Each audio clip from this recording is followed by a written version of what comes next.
So I remember when I first got here, in the first 2 to 3 months, I think I needed to go to the emergency room. So they called an ambulance that took me to the emergency room. I did not think much about it until I got the bill for the ambulance. Yeah, the ambulance is not free. I thought it was free. I have used an ambulance back home before and I never had to pay anything for it. So I got the ambulance bill and it was about $3,800, $8 US, 3,800 US. I thought it was a prank or like a scam because what? And then shortly after that, I got the bill for the emergency room stay. I was in there for like 4 to 5 hours and all they did was give me IV. They did nothing else. They did some blood work, I think, and then they gave me some IVs and that was it. That was $5,200 plus minus, if I'm remembering correctly, for 5 hours in the emergency room. Guys, it is insane. I was in the hospital before I moved to the States. I was in the hospital for about a month, right? I was in the hospital for a whole month, and then after that, I had to move like to a different ward of the hospital for a few more days. And for the entire month that I was in the hospital in Namibia, I did not pay a single penny. I fear we do not appreciate the healthcare system in Namibia enough. Oh my God, that one doesn't look good. So 3 years ago, I had to have an endoscopy because my stomach was hurting and they couldn't figure out what it was. So they sent me to a gastroenterologist to have an endoscopy done. Guys, when I tell you they billed me for the endoscopy alone, because they bill you separately for every single thing, for the endoscopy alone, they billed me 18,000 US. And that's how much I had to pay for the endoscopy. And then for the anesthesia, because I had to go under anesthesia, for the anesthesia, they billed me 1,700. And for the lab work, because when they took the biopsy from my stomach, they had to send it to the lab. That's also separate. For the lab work, I think they billed me 900 US or $1,000. Guys, I was very stressed. And then it gets worse. So this happens in February. Literally, literally in August of the same year, I had to have surgery. I had to have a myomectomy because I had fibroids. It was a laparoscopic myomectomy. They did not have to entirely open me up. They made 4 incisions to remove the fibroids because they were about 4 centimeters in size. So they thought it did not warrant cutting me open entirely. What did happen though is that the fibroids were much bigger than they anticipated, but they were still able to remove them laparoscopically. You will never guess how much they billed me for this surgery. So the surgery was initially intended to last 3 hours. It ended up lasting 6 hours, again because the fibroids were bigger than they thought.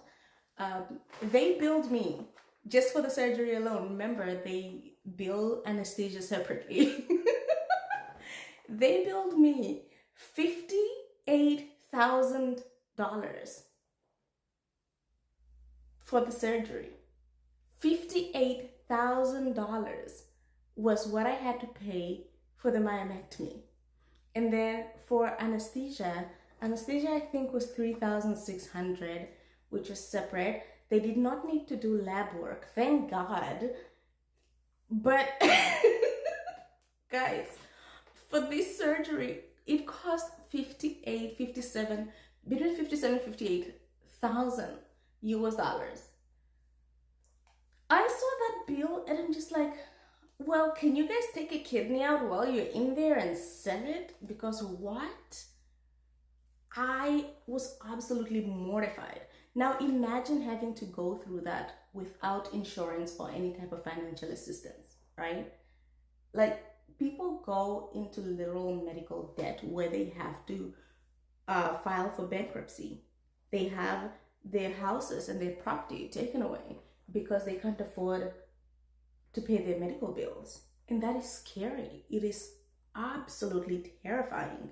The idea that you would basically become bankrupt just because, you know, you didn't die.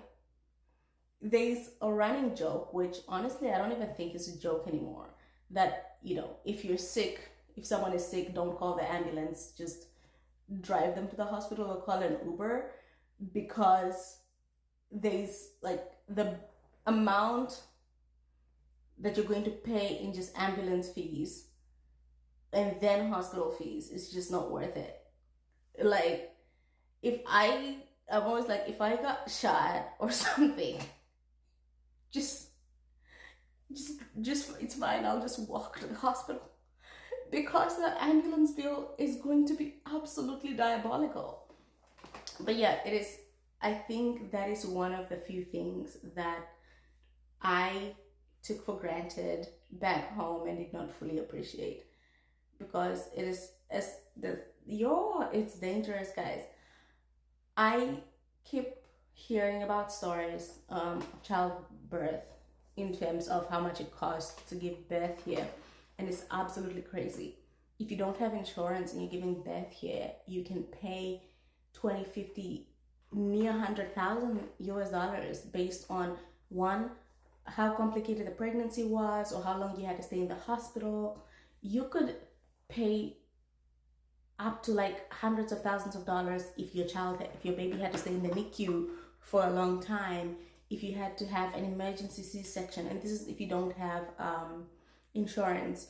And if you have insurance, they'll still bill you that much, and then like your insurance will maybe cover however much they cover, and you'll be left to cover like still some thousands of dollars out of pocket.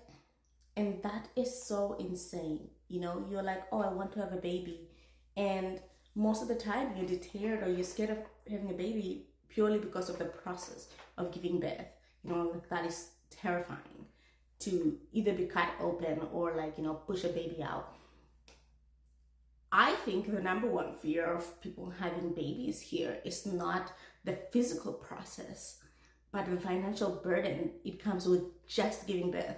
This does not even include like childcare and the expenses that having a child brings. It's just the sheer expense of bringing a child into this world. That is crazy. In hindsight, like if I did not have if I was able to give birth naturally, I would have considered a doula or like a midwife and give birth at home, because it is going to be considerably cheaper than giving birth in the hospital. They can charge you like a few $100s for painkillers. And when I say painkillers, I don't mean the epidural. I mean like a Tylenol. If you get a Tylenol in the hospital, they can charge you like $200 for 2 Tylenols. That is crazy. That is absolutely bananas to me. Every time I hear about how much, like, because people will often like ask for an itemized bill of their hospital stay, and they will see that they were charged $90 for a Tylenol. Apparently, this is actually insane. You get charged for doing skin to skin with your baby. Like once you give birth and then you like hold your baby on your chest, like without a shirt or whatever. There's a lady who made a video and she got charged for that. She was billed for doing skin to skin with her baby. And they billed it as like, I don't know what they billed it under. And when she called to us for an explanation, it was literally a bill for the nurse taking the baby out of the crib and giving it to her to put on her skin. Guys. Anywho, outside of that though, everything is hunky-dory. It's so amazing. It's perfect. But yeah. Anyway, I'm doing my hair. And I shall see you guys when it's done. It's gonna take me forever. Alright. Bye for now.